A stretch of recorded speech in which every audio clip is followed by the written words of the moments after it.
काल म्हटलं प्रहार विद्यार्थी सेनेनं राष्ट्रीय शाळेतले जे रद्दीतले पुस्तकं पुस्तकातली रद्दी जो कोटलं चाललं होतं ना ते वाघामाता परिसरात पकडलं होतं। बापरे काय राजो वज्जर चितंबा झाला तुम्हाला सांगतो मी। हे पुस्तक आहेत आणि ते पुस्तकं पकडल्याच्यानं आज प्रहारची जी विद्यार्थी सेना आहे याशिवाय शिवसेना वज्जर आक्रमक झालं ना बाबा। काय पाहा लागते हे सारे नवे पुस्तकं घेतल्याच्यानं सध्या या ठिकाणी शैक्षणिक क्षेत्रात लय मोठा चर्चेचा विषय झाला आहे। हे लेखाचं पाणी मूर्ती कुठी काय कुठी याचा विचार होणं आवश्यक आहे। पण आज प्रहार शिवसेना पंचायत समिती जो चितंबा गेला तो पुरा पहा।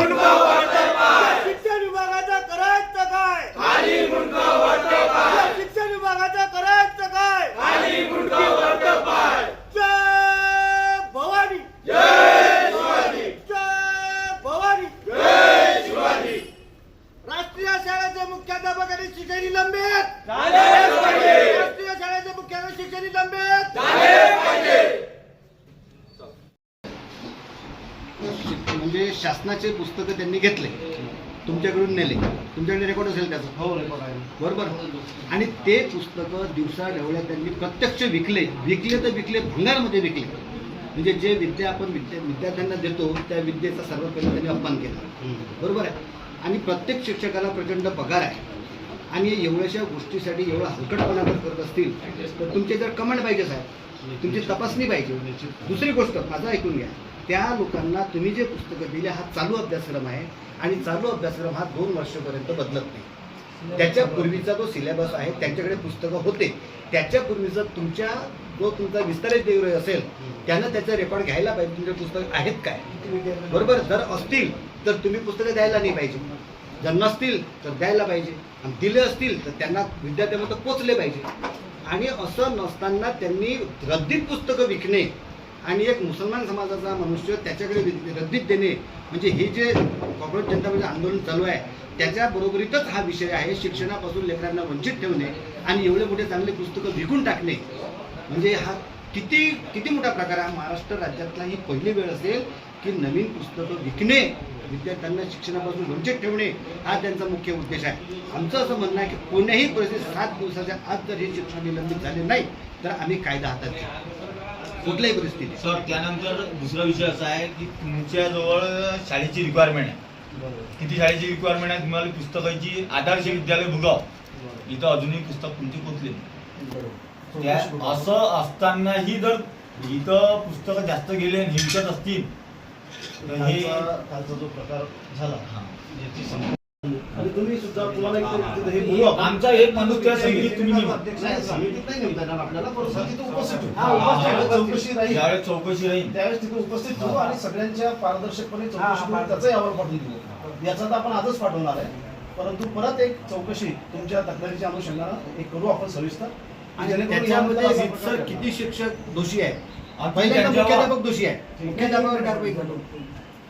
आतापर्यंत त्याची शहानिशा केली काय की ज्या शाळेला आपण किती पुस्तकं वाटले आणि किती पुस्तकं त्या विद्यार्थ्यापर्यंत पोहोचले। आपलं कसं असतं माहिती का, पटसंख्या किती तरी शाळेचे आतापर्यंत तुम्ही जे पुस्तकं आता यावर्षी जे पुस्तकं वाटली असेल तर त्याचं काही तुमच्याकडे काय आतापर्यंत हे आलं? सर सांगतो पवार साहेब आपल्याकडे त्याचे पूर्ण उपयोगिता प्रमाणपत्र असतात। आपण जे त्यांच्या मागणीनुसार वाटप करतो त्या मागणीनुसार आपण त्यांना पुस्तकं देतो आणि यांनी वाटले म्हणून त्यांच्याकडून आपण उपयोगिता प्रमाणपत्र देतो की आम्ही विद्यार्थ्यांपर्यंत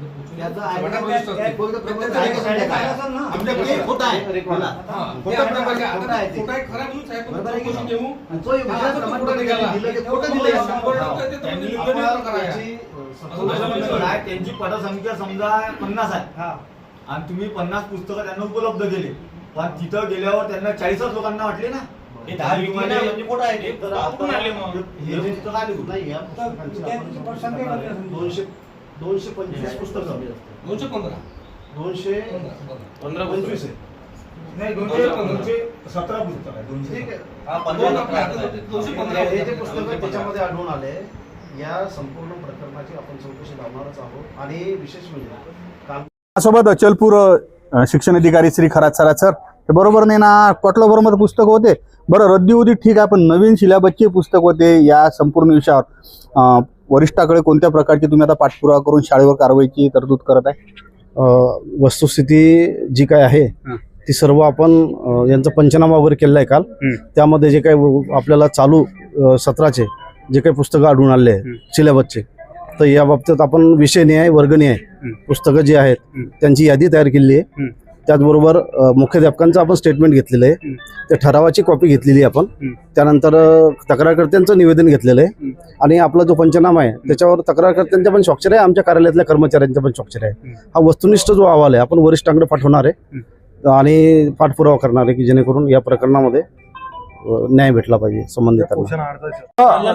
जे राष्ट्रीय विद्यालय अचलपूर त्या ठिकाणचे शाळेचे काही जे रद्दी असते त्या रद्दीत चालू अभ्यासक्रमाचे पुस्तकं दिसले होते आणि ते साऱ्यात पहिले बातमी गावरान 90वर पाहिली. काय राजो, जवळपास ते बातमी 3-3.5 लाख लोकांनी पाहिली. महाराष्ट्रभरात त्या बातमी व्हायरल झाली. तर प्रहार विद्यार्थी सेना याशिवाय शिवसेनेचे काही लोक या ठिकाणी आज गट शिक्षण अधिकारी साहेबांची भेट द्यायसाठी आले होते आणि त्या पद्धतीचं निवेदन दिलं, त्या पद्धतीची चर्चा केली. तर माझ्यासोबत बंडूभाऊ उर्फ उत्तमभाऊ गोमाय. उत्तमभाऊ, काय राजो, काही लेकरांना पुस्तक भेटून राहिले, दुसऱ्या बाजूने पुस्तकं रद्दीत चालले. कालचा जो राष्ट्रीय शाळेतला प्रकार झाला हा अतिशय निंदनीय आहे. माझ्या मते राष्ट्रीय शाळेतले जे पुस्तक विक्रीचं प्रकरण झालं हा महाराष्ट्रातला पहिला प्रसंग असेल, महाराष्ट्रातला आपल्या. त्याचं कारण असं आहे की गोरगरिबाच्या मुलांनी शिकावं म्हणून फुकट शिक्षण पुस्तकं देऊन त्यांच्यापर्यंत पोचवावं आणि त्यांनी शिक्षणाचा दर्जा वाढवावा हा शासनाचा उद्देश आहे. परंतु काही हरामखोर जे शिक्षक आहेत राष्ट्रीय शाळेचे, ते नालायक आहेत, त्या लोकांनी हे पुस्तकं विकलेच नाही तर रद्दीत विकले आणि भंगारमध्ये विकले. त्या शिक्षणाचा, त्या पुस्तकांचा, त्या विद्येचा अपमान यांनी केला. यांच्यावर जेवढी काही जे काही कार्यवाही होईल ती कमीच पडेल. या मूर्खांना तात्काळ निलंबित केलं पाहिजे. त्यांचं जो प्रशासन असेल, त्यांची जी संस्था असेल, या शिक्षण निलंबित करावं आणि जे काही विद्यार्थी आहेत त्या विद्यार्थ्यांचे खरोखर त्यांच्यामध्ये पुस्तक पोचले काय. आमच्या असं निर्देशन आलं की मागच्या वर्षी जो सिलेबस असतो तो सारखा असतो, तो सिलेबसचे पुस्तकं यांनी पंचायत समितीला वापस केले नाही, पुन्हा डिमांड केली आणि पुन्हा पुस्तकं घेतले आणि विद्यार्थ्यांकडून पैसे जमा केले आणि त्या पैशाचे पुस्तकं विद्यार्थ्यांना आणायला लावले आणि हे पुस्तक यांनी विकले. इतके हरामखोर आहेत हे. यांना 1.25 लाख 1.5 लाख रुपये पगार आहे. यांना शरम वाटायला पाहिजे. यांना पण मुलं आहेत, यांना पण मुली आहेत. गोरगरिबांच्या मुलांना शिक्षणापासून वंचित ठेवण्याचा हा एक प्रकार आहे आणि शिक्षणापासून वंचित ठेवणं यांचा जर मुख्य उद्देश असेल तर यांनी सर्व्हिस सोडून द्यावी आणि ही जी बॉडी आहे त्या बॉडी यांच्यावर कार्यवाही करावी आणि 7 दिवसाच्या आत जर यांनी त्यांचं निलंबन केलं नाही तर शिवसेना काय करेल, शिवसेना स्टाईलनं आम्ही आंदोलन करू आणि कुठल्याही परिस्थितीत त्यांना निलंबित केलंच पाहिजे. आणि आम्ही आता त्या देशमुख मॅडम सोबत बोललो, त्यांचा जो स्वर होता बोलण्याचा तो सुद्धा यांच्या बाजूचाच होता. म्हणून देशमुख मॅडमला आम्ही 7 दिवसाची वेळ दिलेली यांना निलंबित करण्यासाठी. अन्यथा माननीय शिक्षण मंत्री दादा भुसे साहेब मंत्रालयात जाऊन आम्ही यांचा पाठपुरावा करू आणि या प्रकरणाचा पूर्ण छडा लावू. विद्यार्थ्यांना आम्ही न्याय देऊ आणि कुठल्याही परिस्थितीत या शिक्षकांना निलंबित करू अशी आज शिवसेनेची भूमिका आहे. Very good. तर याचं असं म्हणणं आहे की ते जे आहे लय विद्यार्थीले पुस्तकं भेटून राहिले, दुसऱ्या बाजूने राष्ट्रीय शाळेच्या माध्यमातून जे पुस्तकं होते ते रद्दीच्या याच्यात विकल्या गेले. माझ्यासोबत भूषणदादा गळेकर आहेत आणि कालचे एव्हिडन्स आहेत आणि याच्यासोबतच तो काल झाला. भूषणदादा, एकूण शिक्षण अधिकाऱ्यासोबत कोणत्या प्रकारची चर्चा झाली, कोणत्या न्यायाची तुम्ही मागणी केली, त्या शाळेवर कोणत्या प्रकारची कारवाई व्हायला पाहिजे असं तुम्हाला वाटतंय? भूषणदादा जे आहेत ते प्रहार विद्यार्थी सेनेचे अचलपूरचे स्थानिक कार्यकर्ते आहेत. आता आम्ही शिक्षण अधिकाऱ्यासोबत बोललेलो आहोत. त्यांना आम्ही एक तर सर्वात पहिली अट घातली की बा तो जो तिथचे जे हे आहेत मुख्याध्यापक राठी सर त्यांना तात्काळ निलंबित करा. त्याच्यानंतर तिथं जाऊन सखोल चौकशी करा की त्यांनी तुम्हाला पुस्तकाचा अहवाल किती पाठवला होता आणि तुम्ही पुस्तकं किती दिले आणि त्यांनी वाटली किती आणि मागच्या वर्षी किती वाटले, मागच्या वर्षी विद्यार्थी जवळून परत किती घेतले, याचा सर्व त्यांना आम्ही शहानिशा करायला सांगितली. त्याची आम्ही त्यांना 7 दिवसाचा अल्टिमेट दिला. 7 दिवसात जर हे पूर्ण कारवाई झाली नाही तर अन्यथा आम्ही उपोषणाला इथंच पंचायत समिती ऑफिस शिक्षण गट विकास अधिकाऱ्याकडे आम्ही उपोषणाला बसणार आहे.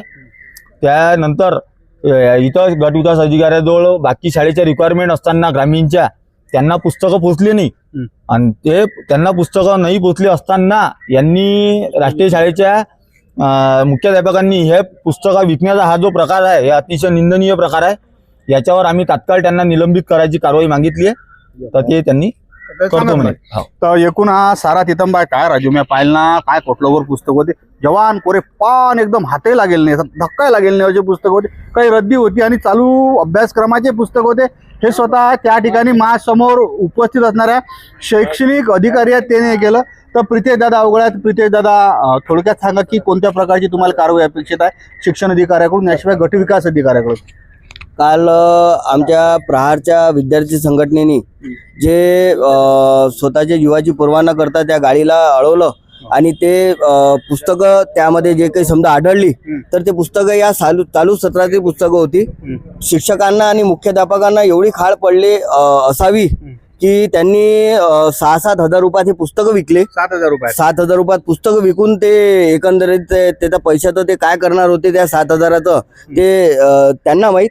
परंतु हा असा निंदनीय प्रकार आज भारतात जे काही समजा आंदोलन विद्यार्थ्यांच्या बाबतीत चालू आहे तर हे चालू असताना असा एकंदरीत प्रकार हा घडून येत आहे.